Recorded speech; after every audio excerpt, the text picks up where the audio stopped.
Isang oras matapos siyang masibak sa katungkulan, naglabas si Ko ng sariling pahayag. Kusa raw siyang nagbitiw dahil sa ilang pressing. So, magandang magandang araw po sa ating lahat. Lalong-lalo na sa mga tagsubaybay sa ating video. So, ngayon mga par ay pag-usapan natin kasi bigla ang nangyari ito mga par.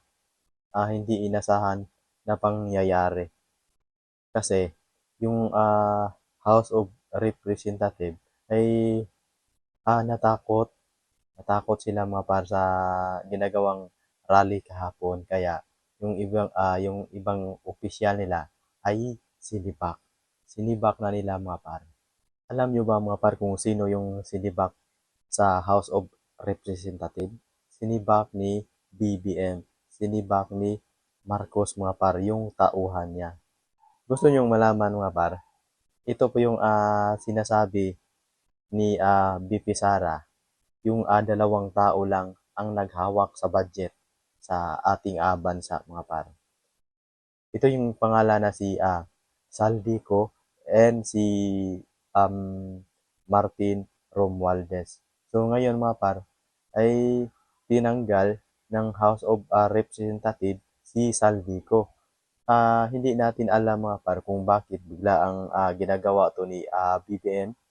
Hindi siguro nila naayos yung pera, yung ninakaw nila, and kaya hindi masyadong tama yung paghati-hati sa pera yung nilakaw nila sa kaban sa gobyerno.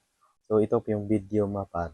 Ipakita ko sa inyo yung mga par, yung pagtanggal ni Saldico sa House of Representatives.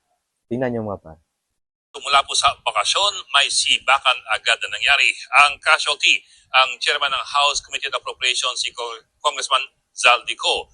At hindi po ito basta-basta. Ang komite sa appropriations na marahil ang isa sa pinakamahalaga at pinakamaimpluwensyang komite sa buong Kongreso. Dahil ito po ang bubuo ng taon ng budget ng gobyerno. Lahat ng mga ahensya ng gobyerno halos manikluhod na dadalaw sa Appropriations Committee. Kahit sino man ang namamahala sa Appropriations Committee, siguradong malapit siya sa mga Diyos ng Kongreso at ng Malacanang. At sabihin natin siya ang tunay na malapit sa kusina.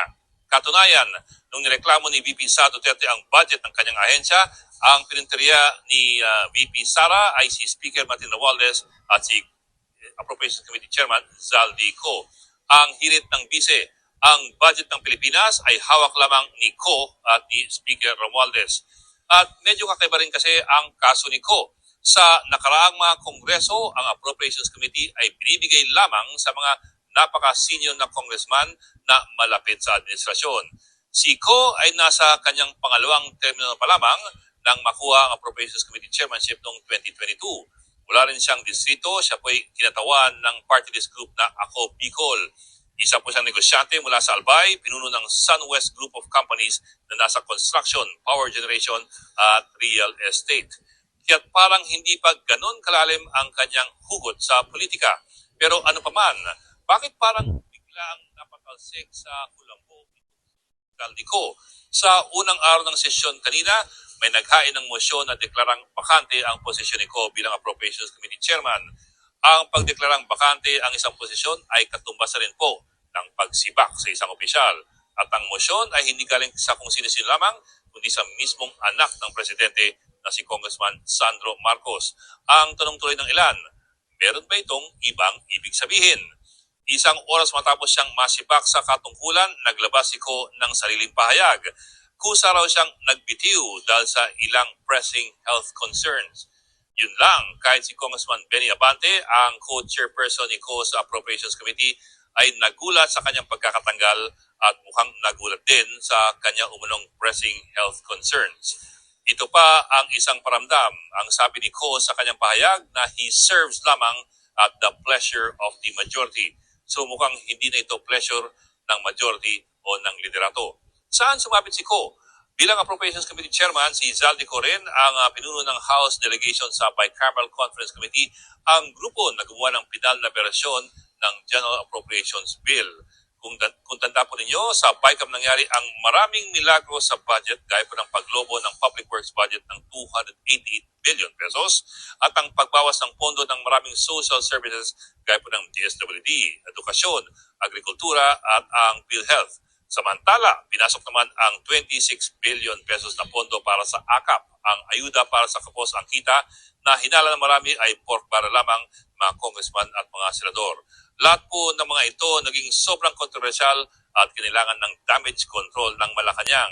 Nag-line veto ang Pangulong Marcos sa halos 200 bilyong piso na mga proyekto. At sa huli, mukhang si Ko ang unang nalaglag dahil sa sigalot sa budget. Ang hindi lamang pumalinaw kung meron pang ibang malalaglag. So, po yung video mga pano. So, tinanggal na sa House of Representative si Saldico. So, mga par, sino kaya ang isusunod na tatanggalin sa House of Representative mga par? Siguro mga par, si ano po yon si Martin Romualdez. Sana mga par, si Martin Romualdez na ang susunod na tanggalin.